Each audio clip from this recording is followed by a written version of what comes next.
Oh, Okay, so good morning, ma'am, Bertodes, and good morning, classmates. So today, I am Kelso Duero, and together with me is Mr. Elvin Miranda. Today, we're going to report to you about the three topics on theories that we have chosen, which is Piaget's the theory of cognitive development theory, and then Vygotsky's zone of proximal development, and lastly, Howard Gardner's multiple intelligences.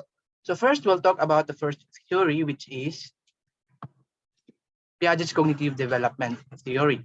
So before we go on, let us please identify the background of the author. So who is Jean Piaget? So Jean Piaget is born on was born on August 9, 1896. And then he died on September 16, 1980. So his parents he was the eldest son of Arthur Piaget and Rebecca Jackson. When it comes to his studies, he received a PhD from University of Newcastle in 1918. So what is cognitive development? So these are the stages that was mentioned by Piaget according to his theory. So cognitive development is divided into three parts, which is the schema, the assimilation, and the accommodation. Right? Okay, so a schema is a cohesive, repeatable action sequence possessing component actions that are tightly interconnected and governed by a core meaning. So schema is what a person would perceive about something. For example, during Christmas season, our schema is that there are Christmas lights, there are Christmas trees. So we could identify that it's Christmas season. Now, assimilation is the process of taking new information into the existing schema. So in this process, the child is going to take in new information such as during Christmas, there are also snowmen or there are also snows. So that is a process of assimilation.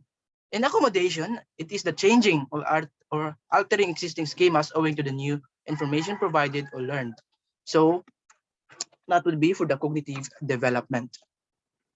Next. Okay, so these are the four stages of development. First is the sensory motor stage, and second is the pre-operational stage, and then third is the concrete operational stage, and lastly, the formal operational stages. Okay, so in sensory motor stages, the child began to interact with with the environment. So the infant, wait, I cannot see my screen. So the infant knows the world through their movements and sensations. And then children learn about the world through basic actions such as sucking, grasping, looking, and listening. Then lastly, infants learn that things continue to exist even though they cannot be seen, also known as object permanence. So in object permanence is the process in which the infant will know that even though a certain subject is out of his sight or her sight, he know that the object still exists. For example, his mother or her mother, when his mother leave for an hour or for a day, the child will know that his mother will come back at noon or will come back to her. So that is the process of the sensory motor stages. It's known as object permanence. Next is the pre-operational stage in which the child begins to represent the world symbolically. So children began to think symbolically and learn to use words and objects to represent objects. So children at this stage tend to be egocentric and struggle to see things from the perspective of the others. So in these stages, which is the 2 to 6 or 7 years old, this is the process in which the child would imitate the actions of an individual that is older than him or her. Next is the concrete operational stages, which is the child learns rules such as conversation. So in this process or in this stage, they began to understand concept of conservation, that the amount of liquid in a short wide cup is equal to that in a tall skinny glass, for example. So children began using inductive logic or reasoning from specific information to a general principle. Okay, next is the last stages, which is known as the formal operational stages. Then it is the time in which it is the adolescent to adulthood. So the adolescent that can really think about the future, can transcend situation and think about the future. So teens begin to think more about moral, philosophical, ethical, social, and political issues that require theoretical and abstract reasoning.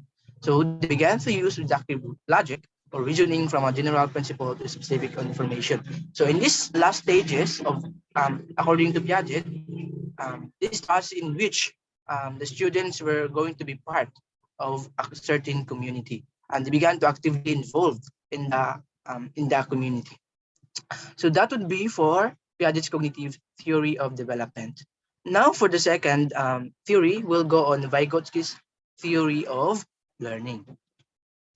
So again, we'll define of who is the author of this theory. So this is the picture of Vygotsky. And then he was born on November 17, 1896 and died on June 11, 1934. Excuse me. So parents is Celia Vygotskaya and Simka Vygotsky. So he was a doctor of law in education in Moscow State University, earning his degree in law in 1917. Okay, so zone of proximal development. So this is the zone of proximal development. This is how it works. And these are two stages. First, it sometimes works too easy. This is the comfort zone, or no learning will take place because the activity was too easy for the individual. The next stage is sometimes work is just right. This is the process in which the zone of proximal development neither bored nor frustrated, but appropriately challenged. The last stage is sometimes work is too hard, in which panic zone, it's also known as the panic zone, or the learner becomes frustrated. So zone of proximal development is defined as the range of abilities an individual can perform with the guidance of an expert, but cannot yet perform on their own. So this is the process of learning in which the individual will learn with the help of an expert or without the help of one expert. So this is the zone of proximal development. These are stages. As you can see, there are three circles. The first circle is identifies what can I do, or the zone of achieved development, or ZAD, where the learner is right now. So it's a process in which the individual can do things on his own without the help of external force such as his parents, his teachers, and etc. The next stage is what can I do with help. So this is the stage in which the individual can do something with the help of an individual, with the help of his coach, with the help of his teacher, and with the help of his parents, with the help of siblings, and etc. The last stage is what I can do. So in these stages, it is the process in which it's beyond the reach of an individual. The individual cannot learn or cannot do such thing even the help of an expert. So that is the zone of proximal development. So let us take, for example, there's one game. So this is the example. However, that James have never learned. It's the card game Yu-Gi-Oh! So James knows his brother plays it very well. So James would like to learn, but is unsure where to start. The next part is, this is the part in which James finally asks his brother for help. So it is the zone of proximal development in which the individual seeks the help of another sibling or a coach or his parents, or etc. So Ali agrees and begins working with James in learning the game of Yu-Gi-Oh! James is learning in the region Vygotsky would call ZPD, or zone of proximal development. And next is in ZPD, James is doing something requiring the help of someone more capable. Without Ali's help, James would be unable to play the game. The last part is, once James learned Yu-Gi-Oh!, the skill moves out of the GPD region and is added to all the other games James play independently. In time, James becomes the more capable player and begins to teach his teacher. So that is the zone of proximal development in which after a certain individual will learn something, he will pass it on to other people that does not learn it. Now for the last theory, which is about Howard's Gardner multiple intelligence, Mr. Elvin Miranda will be the one to report this. Go ahead, Mr. Miranda. Good morning, everyone. I will explain to you the theory of Howard Gardner, which is the theory of multiple intelligence. So next slide, please. So when you hear the word intelligence, the concept of IQ testing may immediately come to mind. Intelligence is often defined as our intellectual potential, something we are born with, so meaning it is innate. Our intelligence is innate, so something that can be measured and capacity that is difficult to change. So in recent years, however, other views of intelligence have emerged. One such concept is the theory of multiple intelligence that is proposed by Howard Gardner. So please show the information of Howard Gardner, Mr. Duero. So he was born on July 11, 1943, and he took his PhD degree at Harvard College. So next slide, please.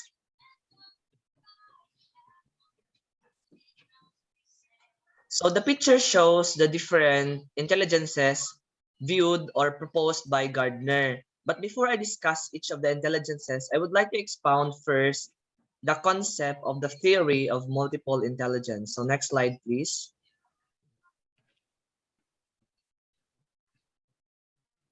What is multiple intelligence theory? So Howard Gardner's theory of multiple intelligences proposes that people are not born with all of the intelligences they will ever have. So this theory challenged the traditional notion that there is one single type of intelligence, sometimes known as G for general intelligence, that only focuses on cognitive abilities. So Gardner also suggests that there may be other candidate intelligences, such as spiritual intelligence, existential intelligence, and moral intelligence, but does not believe these meet his original inclusion criteria. So let's go back to the picture itself. Mr. Duero, please go back to the picture.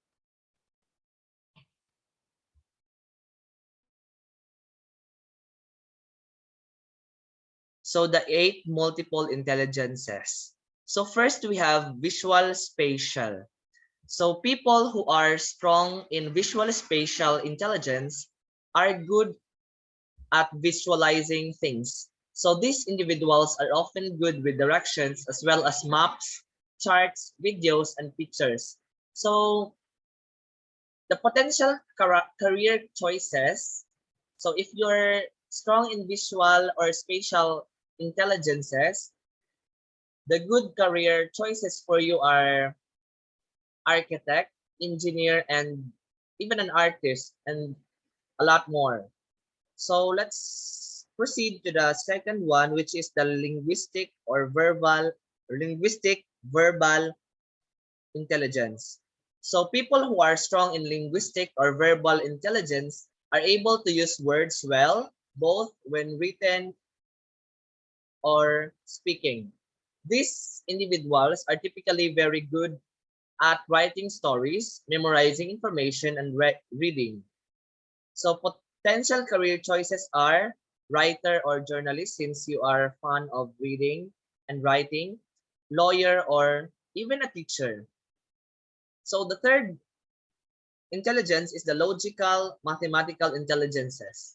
So people who are strong in logical mathematical intelligence are good at reasoning, recognizing patterns, and logically analyzing problems. So these individuals tend to think conceptually about numbers. So from the word itself, logical or mathematical, it talks about numbers, patterns, and relationships. So another type of intelligence is the potential career choices. I don't know, the bodily kinesthetic intelligence. So those who have high bodily kinesthetic intelligence are said to be good at body movement.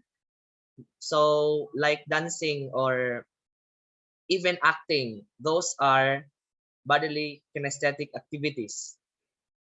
People who are strong in this area tend to have excellent hand-eye coordination and dexterity. So if you are a dancer, you are excellent hand-eye, you have a coordination, you have a strong coordination of your hand and eye movement. So potential career choices includes dancer, of course, builder, sculptor, and actor. So let's proceed to the musical intelligence. So people who have strong musical intelligence are good at thinking in patterns, rhythms, and sounds, of course. So they have a strong appreciation for music and are often good at musical composition and performance. So if you're strong in musical intelligence, good career choices for you are musician. You can be a composer, you can be a singer, a conductor, a song conductor, or a music teacher. Another type of intelligence is the interpersonal intelligence, from the word itself, inter, meaning inside, innate. So those who have strong interpersonal intelligence are good at understanding and interacting with other people. So those people who have interpersonal intelligence are good in socializing. So they understand people. So these individuals are skilled and assessing the emotions, motivations, desires, and intentions of those around them, of those people around them, of those in the environment, in their environment. So they can be psychologists, um, counselor, or politicians, because politicians love to speak. They are fond of, you know.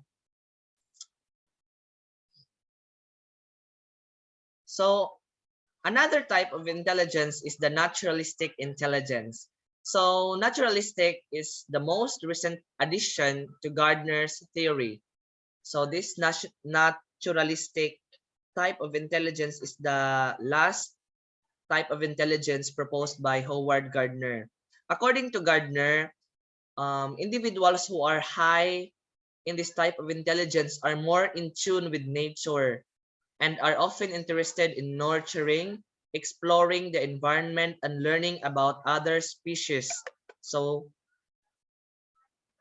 from the word itself, naturalistic, meaning they want to nurture and they want to be part and be, oh yes, be part of the environment.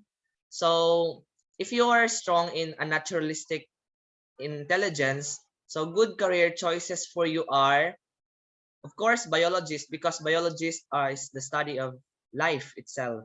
And then conservationalist, gardener.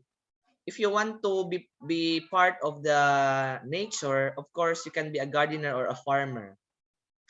So what is the implication for learning of this theory proposed by Howard Gardner? So the most important educational implication from the theory of multiple intelligence can be summed up through individuation and pluralization. So individuation posits that because each person differs from another, there is no logical reason to teach and assess students identically. So presenting a variety of activities and approaches in teaching, so as future educators, we must present a variety of activities and approaches for different kind of learners to be able to cater the needs of each of the students. So for example, someone with linguistic intelligence may not necessarily learn best through writing and reading. So classifying students by their learning styles or intelligences, these 8 intelligences alone may limit their potential for learning. So research shows that students are more engaged and learn best when they are given various ways to demonstrate their knowledge and skills, which also helps teachers more accurately assess students' learning. So that's what I've mentioned earlier, that as a future educator, we must know that we should use or present a variety of methods or approaches for different kind of learners, because each of the learners have differing intelligence, and it helps them learn on their own. They have their own way of learning, so that's what multiple intelligence theory is. So that would be all. Thank you. So Mr. Duero, do you have anything to say or add? None. Okay, so good afternoon, good morning again. So that's the end of our report. I will thank you. If there are any questions and recommendations, you can email us or you can directly contact us through Facebook account. So Yes. that would be all. Thank you. So see you again, ma'am and classmate.